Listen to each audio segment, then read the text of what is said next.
Welcome back to our second part of our India travel series where we follow Shane's adventures in India. In this part, we continue the journey as Shane explores India's spiritual side in Varanasi and Rishikesh, the tranquil beauty of Kerala, and the awe inspiring wilderness of Jim Corbett National Park. Each of these destinations surprised Shane. Let's find out why. Also, don't forget to check out part 1 and 3 to learn about Shane's complete journey through India. And then from Agra, we did an overnight train up to Varanasi, which is a place I hadn't visited in the past because I had only really visited Agra, Delhi, Rajasthan, and Kerala in the past. Varanasi is a very interesting place, to say the least. I mentioned that it was quite noisy and busy in Jaipur, but Varanasi was another level. A lot of the places we visited through the markets and things like that, very compact, a lot of people in very small places. Speaking to some of the guides, Varanasi is a place that has become really popular in the last 20 to 30 years. A lot of the guides that we had guiding us through that area there, they were explaining that if you were 30, 40 years ago, it was a small town. Because of its importance by the river Ganga, the Ganges River, it's become this huge pilgrimage spot now, and there's millions of people in an area that hasn't had the infrastructure to expand as fast as the population rate has. It was a matter of being in huge crowds in a small place. Varanasi was one of the places I was really looking forward to going to, and it was one of the places that kind of surprised me because I was imagining in my mind some of this sort of peaceful sort of guru vibe that we found in Rishikesh later on. And Varanasi was the complete opposite of that. It was very hectic. It was a very hot day. I remember going there and we went down to the Ganges and we watched the cremation ceremony and the heat from the flames and the smoke and things. And I just remember feeling a little bit too overwhelmed coming through a place where, like I said before, you can drive an hour before you see another person if you leave town. It felt too overwhelming. I know a lot of people do go there, especially Hindu people, and they feel that connection there to the river, but I feel like I missed that a little bit. But I feel like I found that up in Rishikesh, at the end of our trip. So it's the same river, it's just a completely different feeling, I suppose. Yeah. What we did do in Varanasi that I thought was really cool, and I would highly recommend, and I did feel something really beautiful and spiritual about it, was the ceremony. What's it called? The morning ceremonies that they do? The Aarti, the river. Aarti ceremony. Yeah. The Aarti ceremony was really cool. We did it for sunrise, but we also did it for sunset as well. We found it so cool in the morning, we were like, let's just come back and do it again in the evening. And that kind of had the feeling that I thought I was going to get from my initial impression into Varanasi. That was very beautiful. We were there during the monsoon. Water levels were really high in the river, so all of the ghats were pretty much submerged. And we were told that we weren't going to be able to get a boat, but we spoke to someone down there that was running one of the ferries, and they said, oh yeah, we're going to run today. We'll go. And we got on the ferry and up along the river alongside the city. That for me was my favorite experience in Varanasi. That kind of redeemed for me what I felt was missing on our first day arriving in Varanasi, where it felt so overwhelming and so confronting. And it was just beautiful after sunrise, early morning light on this boat, going along the edge of the river, and it felt peaceful. That's what I was looking for. It's cool. Quite agree with you. Seeing the city from the river is a different experience compared to being on the land and being a part of that. It's a very busy city. Yeah. It is a very busy city, yeah. That's wholly, the city is expanded way too fast, but seeing it from the river, you get that peace and serenity, which is cool. We went to another place in Varanasi, Sarnath, that's the one there, yeah. It was really cool. More peaceful and relaxing out of the city, but also as well, we've seen all the temples next to each other because they had different styles. They had a Thai temple, a Sri Lankan temple, like one, I think it might have been in like a Nepalese one or a Tibetan one or something like that. And they all had their own unique styles of Buddhist temples, which we thought was cool. That was where Buddha gave his first sermon, so it's considered one of the 3 or 4 holiest Buddhist sites, which was really cool. That was pretty much where we finished the north of India for the first part of the trip. We flew from there down to Trivandrum and started our trip through the south of India. We spent 2 nights in Trivandrum. We didn't do a lot of sightseeing. We did go to the Lulu Mall, one of the biggest shopping malls in India. We grabbed some things that we needed. I think we didn't have a lot of like beach clothing and things like that, so I think we got some swimwear and stuff like that because we were planning to do a lot of beach stuff after that point. From there, we went down south. I think it was Varkala next. We spent a few days there, but because we were at the end of the monsoon, most of the beaches were closed. So we couldn't really go swimming there. There was one experience. We did the yoga on the beach, which was absolutely stunning, or by the beach on the cliff point. That was really cool. And then afterwards, I was like, all right, I don't care what they say. I'm going down. I'm going swimming. And I went into the water. I jumped in. I was the only one in the water there at that point. And I came running down to the beach with a whistle, trying to get me back in. And you know, I'm from Australia. This is not rough waves. If I can stand up and the water's this deep, I'm fine.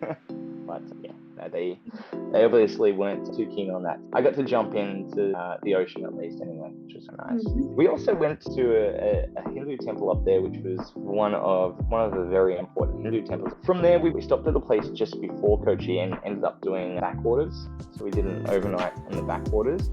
This is what I had done in my previous trip back in 2013. I actually originally, the first time I came here, did 2 nights on one of the old rice barges in the backwaters, which is really nice.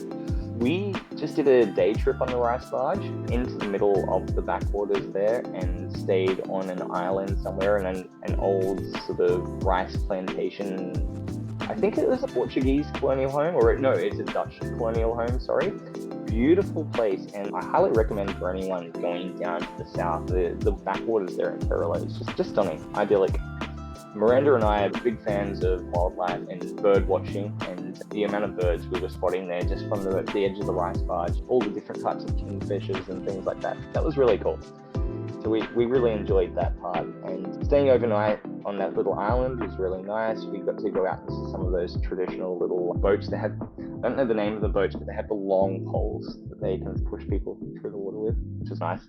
Yeah, so that was a really nice part of the trip. And then we stayed in Kochi, which we actually found is a really adorable town. I know I'd been there in 2018, but I don't remember it being quite as charming as it was. And cleanliness-wise, I think it was probably the cleanest city I saw in India, Kochi. I know it's always, I looked this up when I was there, I know it's always up in the top 5 cleanest cities in India, but we were really surprised.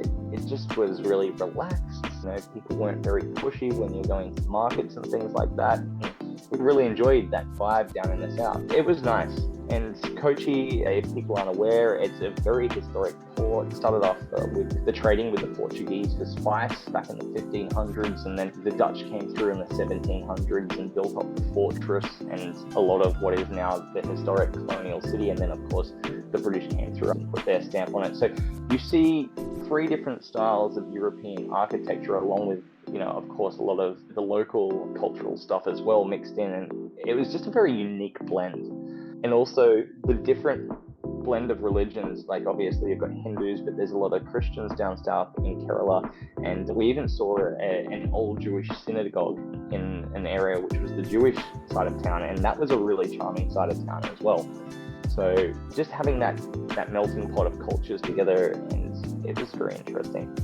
We also saw a local traditional performance down there where they paint the people who are doing the dances and the performance, their faces in a really unique way. And they told the story of, it was part of the Ramayana that they were telling. They had one guy dressed up as Hanuman with the monkey face paint and stuff. It was really cool, actually. So that was, yeah, we enjoyed Kochi. We enjoyed all of Kerala, actually. So we actually stopped after that. I need to remember the name of the place. That's it. Periyar.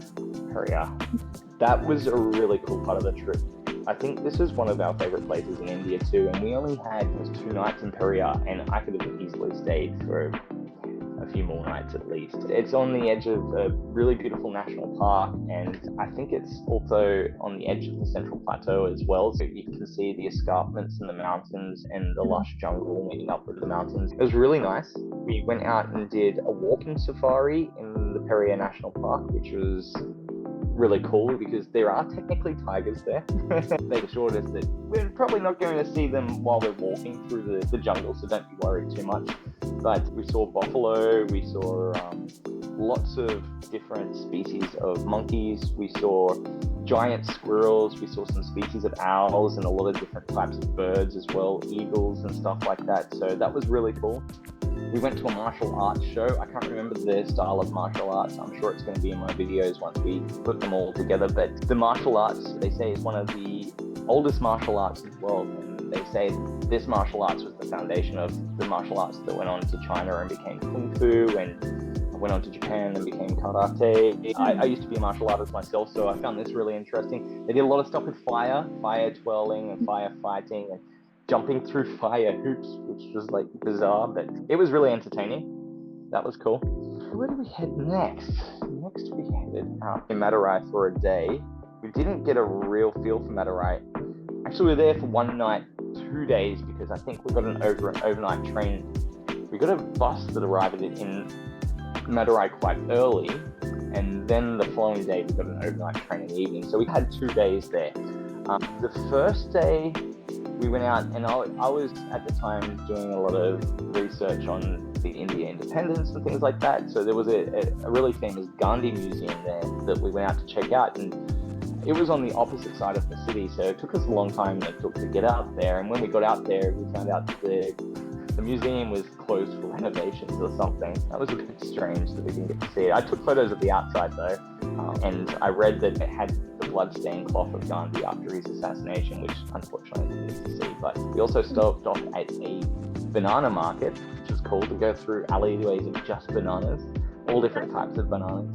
We bought maybe 3 or 4 different kinds of species of bananas and just tried different ones, red ones, and ones that we'd never seen back home. That was cool. And then, of course, we went out and saw the famous temple in Madurai, which is the Sri Meenakshi temple. That's the one, Sri Meenakshi temple. So we went and explored that. That was very cool.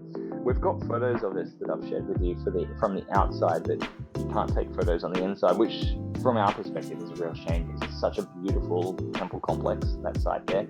The temples that they have down there are so different to the ones up north, so intricate, all the little sort of hand carvings and things. So that was a beautiful spot, actually. That was cool.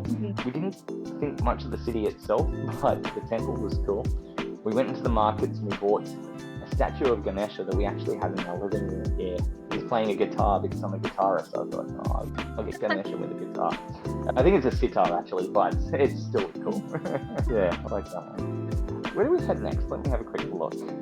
Oh, we went up to Mysore. Yeah, we spent 2 days in Mysore, in Mysore. We obviously saw the palace, which was very impressive. And I was surprised to find out that it was one of the biggest tourist attractions within India, because I hadn't really heard much about it before. Everyone hears about the Taj Mahal and the Agra Fort and things like that, but Yeah. I guess it's with domestic travelers, people from India traveling to Mysore. It's very impressive. The palace is very impressive. If you're considering the history of India, it's not very old. It's like something about 150, 200 years old compared to some of the other ones that we're seeing that are hundreds and hundreds, if not some of them even thousands of years old. But it was still very impressive. I liked Mysore. I thought it was a really nice town. We went out to a national park called Bandipur, which I think was south of Mysore. And we did, Miranda and myself and another friend that we'd met, we went out there and we did a safari down there, and it was a really cool safari actually. We saw so many different species. We saw a lot of elephants, we saw countless deer, which in all the national parks, but we also saw a sloth bear, which was really interesting, apparently they're very, very rare to see. And we saw our first wild tiger, which is really cool. So that was a big thing for us going to India. We wanted to see a tiger in the wild. So we ticked that box there in Bandipur National Park. That was nice. It was actually a really nice little national park. If anything, we did a half-day safari. I would have loved to have done a second safari or even a longer safari, because I feel like there's so much there to see. We did an overnight train up to Hampi. Hampi is one of my favorite places in India. I loved Hampi. It's very cool. As someone who loves history and cultural places, ruins, things like that, I felt like I was on an Indiana Jones adventure in Hampi. You've got all the ruins everywhere and all the temples and things like that. This is a place that was like a capital of the Vijayanagara. Yeah, it was the capital of that empire, the Vijayanagara Empire, and it was up until the Mughals arrived, I think, in the 16th century. A lot of the ruins are still there. They spared a lot of the ruins too, and some of them weren't destroyed, which is cool, but it's a huge area, and it's really beautiful. The landscapes as well, with all the rocks, the lakes, and the rivers and things like that. It was a really nice place.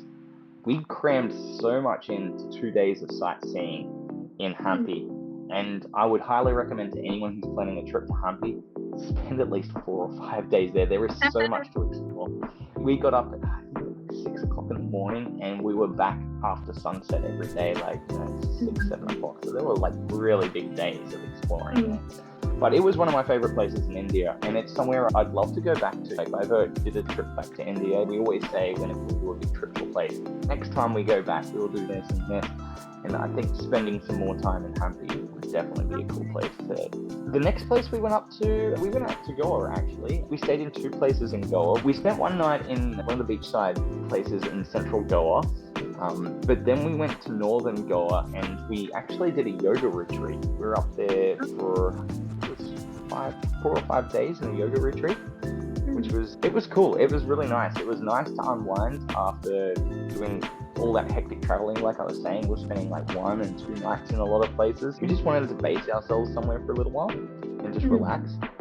And Goa was the perfect place for that. The yoga retreat we did was called Praksha Yoga. Praksha Yoga was up on, I think I've got it written here, Mandram Beach, which we found. It was a really nice area. It was a small walk from the yoga place to the beach as well, and you can walk along the beach side there. We walked up north of Trivandrum. There's a really, really nice little spot. I'm just going to bring up a map right now so I can see. Arambol Beach, that's the one. Yeah, so Arambol Beach it's actually one of the more famous beaches in northern Goa. Up there, they had a lot of beachside sort of cabana-style restaurants, and we had lunch on the beach. Unfortunately, when we were in Goa, it rained a lot because it was the end of the monsoon. We just had torrential rain the whole time. I think there was one day where we did go for a walk on the beach and I got some nice photos I put up there, but you can see that it's wet and we're just walking around. But we love this yoga place. Miranda and I are both like real animal lovers. So they had dogs and cats and things, and like we're doing the yoga and I had the cat climbing up on my back when I'm doing the plank position and sitting on my shoulders. Miranda said this cat was obsessed with me, this little kitten that was about this big, and it would always follow us to our room every single night, and we're both pretty soft when it comes to animal. It'd sit out the front of our window and meow, and every time we would let it in and it would spend the whole night just in our room. So it was nice. It was nice to go there, and the owners of that yoga place were really nice and looked after us. We felt healthy. We did a bit of a detox after eating a lot of the heavy food with cream, cheese, and all that sort of stuff. It was all just like pure lentils or back to basics sort of food, which I guess is probably a lot better for you. Yeah. And then after that, we flew up, and that's when we did all the Nepal and the Bhutan stuff. So we returned back to India about a month later because we did the Everest Base Camp trek, which is a whole other story in itself. We did Bhutan as well, and then after that, we came down and just ticked off a few more things in the north of India. So this was around the time of Diwali, and our original plan was to go to Varanasi for Diwali. It's famous for it, having seen all the candles on the Ganges River and stuff, but I'm glad we didn't end up choosing Varanasi because we were looking for other places that were famous, and a lot of them, there were ones we'd already visited in our trip. And one of the places that came up that we hadn't considered was Amritsar up in Punjab. We saw these great photos of the lights lit up around the Golden Temple, and we were like, this could be a really cool experience. Where we live in New Zealand, there's quite a large Punjabi community around here. Where we were living before we moved into our current place, all our neighbours were from Punjab, so we heard a bit about the area and a bit about the culture as well, and Punjabi food's quite famous, and music and all that sort of stuff. So we're like, let's go up to Amritsar, let's see the Golden Temple during Diwali. I think it was really cool. It was busy, but I guess everywhere is probably busy during Diwali, right? But it wasn't as busy as it could have been. I can imagine going to Varanasi. If it felt busy for us outside of Diwali, it would probably be a lot busier during. And the Golden Temple was just as beautiful as it looks in the pictures and the videos and things like that. We went there, I think the first day we were in Amritsar, our first full day, we booked ourselves a full day tour just so we got a little background in history. We are pretty good at researching everything, so I knew a lot of the history, and we learnt a lot of that sort of stuff while we were there too. We went to the big the big food kitchen that they had there. I think it's the biggest food kitchen in the world, I believe they were saying when we were there. They were saying during around the time of Diwali, it's something like 100,000 people per day can go in there. We went in there and we had some food. Miranda helped make some chapatis and things like that. It was really cool, actually. We enjoyed it. And then we went out to the border, which This is quite famous to see the border ceremony up there. So we went Wagah. to the Wagah border, and I'd seen videos of these guys before doing their big giant swinging kicks, things like that, which I guess it looks bizarre if you don't know anything about it, but it was cool. It was like a competition between Pakistan and India. Pakistan was like under renovation their side of the stadium, so they only had half the stadium. They didn't have many people there cheering on, but India, it was like one big giant party inside this semi-circular stadium sort of thing. And they had like music playing, dance music, Punjabi music, and everyone's dancing in the middle of it. It was like going to a concert. I didn't know what to expect. I thought, oh, we'll go to the border and get some photos at the border, and I wasn't expecting this festival concert vibe. It was interesting. It was cool. I'm glad we did that. We really enjoyed our stay in Amritsar. We did another street food tour the second evening we were in Amritsar, and our guide was really good. His name was Hardik. After the street food tour, having a chat to him, and he was saying we also do another tour that goes out to the regional areas of Punjab. You know, you can go out and see how the villagers live their life, because I guess for a lot of Indians, Punjab is known as an agricultural region, right? And he took us out there, and we got to see this really charming little village. There was a place we went into that was like they do homestays there as well, which was really nice, and they took us out on their tractor into the fields, and as we're going through the village, all the kids from the village jumped on. So it started with 3 of us, but by the end there was 20 of us on the back of this little carriage on the back of the tractor. It was great. We went down there and we were playing cricket with the kids in the field. We played a local game of cricket they were talking about, where they have a piece of wood and you hit it on the ground and you've got to whack the other piece of wood, which is a game that I've never played. But we went back to that little homestay afterwards in the farm, and they cooked us a really good traditional Punjabi meal. There was like a really good saag and local sort of foods there. It was really cool.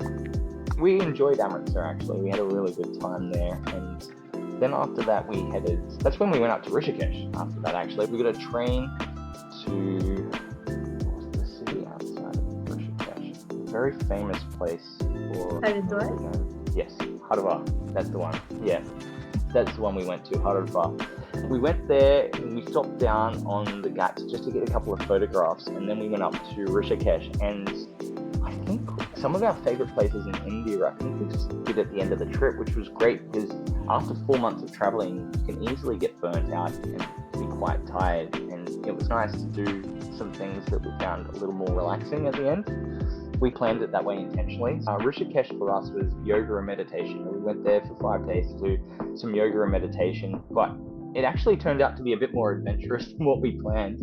The idea was for us to unwind after doing our big Everest trek up in Nepal for 2 weeks. So we went to Rishikesh, and the yoga, it was quite challenging yoga. They're very strict on it over there. It's the home of yoga, right? And we did one morning really nice yoga down on the Ganga River. I put in some photographs there of that one as well for you to show. And we also did a really nice waterfall hike where we went up there first thing in the morning before the crowds got there and went swimming under these waterfalls, which was really beautiful. The forest around there just filled with wildlife, birds and monkeys and all sorts of stuff, which was really nice. And then a few people we met along the way told us, if you're going to Rishikesh, you have to do the whitewater rafting on the Ganga River. We said, okay, we'll do the whitewater rafting. It was really actually intense, the whitewater rafting. I'd done maybe 10 whitewater rafting trips in my life, so I've done some pretty challenging ones before. But we saw this beautiful flowing river and we were doing our yoga, and I thought this would just be a relaxing trip to enjoy the scenery and wildlife. But I think some of the rapids we went through were like grade 4 rapids. And the other thing we did in Rishikesh, which I really wanted to do, it was on the top of my list. Being a musician, I'm a huge Beatles fan, and this is where the Beatles went famously. Back, I believe it was in 1968. They went there and spent a few months in Rishikesh there and stayed in one of the ashrams, which is now part of one of the national parks in the area. So it's all going back to nature. There's monkeys and stuff climbing all over the buildings and things, but it was really cool to go in there and see the ashram where the Beatles stayed for quite a few months and studied there. And you can see a lot of the artworks and graffiti that's been done by artists over the last few decades have gone in and drawn portraits of the Beatles, and then a lot of spiritual and religious drawings as well. That was really cool. I think Rishikesh was definitely one of our highlights of India. And finally, our last place is Jim Corbett National Park. So that's where we finished up. And we did 3 nights in Jim Corbett National Park. 3 nights in Jim Corbett National Park, yes. And originally we only booked 2 safaris, but we wanted to book a 3rd one just because we hadn't seen a tiger yet. Yeah. Jim Corbett is famous for the tigers. And we'd seen a lot of other animals, don't get me wrong. The scenery is beautiful, the jungle was beautiful. We saw a lot of birds, we saw jackals, we saw hornbills, we saw pretty much everything but tigers. And then it was at the very end of our final safari, we spotted not 1 tiger, but 2 tigers, a male and female there. And it was during the mating period, so the male tiger was actually quite defensive and aggressive.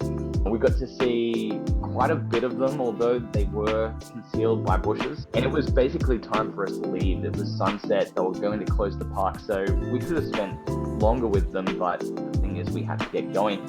And just as we were getting going, he came out of the bushes and started to false charge the vehicle. These are open-top Jeeps. They could easily leap in if they wanted to.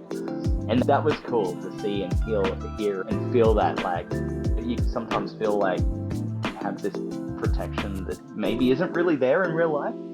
But in hindsight, that was one of the biggest highlights of India, and I feel like we finished India on such a high note. That was one of the coolest experiences we'd seen in the whole country as wildlife lovers, so definitely really cool.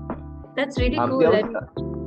Yeah. It's really cool, and you got really lucky as well. Like you glanced at a tiger in Bandipur, and then Corbett, you were able to get a full experience. And you closed off your trip with that high note. Massive highlight. Yeah, so that was our journey. I've also put you a little map there as well. Miranda has been nice enough to make up a little map of our whole entire trip, not just the India, but of everything. But you can see where we've gone all the way through India, and I'll let you have a look at that, and if you wanted to share that. That's pretty cool. That was quite a bit of an itinerary. I think we've spent about an hour on that alone. Yeah, of course. Yeah, I knew it would take quite a while to get through everything. I do have a few more questions. So that's all for part 2 of Shane's journey. From spiritual awakenings to wildlife adventures, this part was truly a feast for the soul.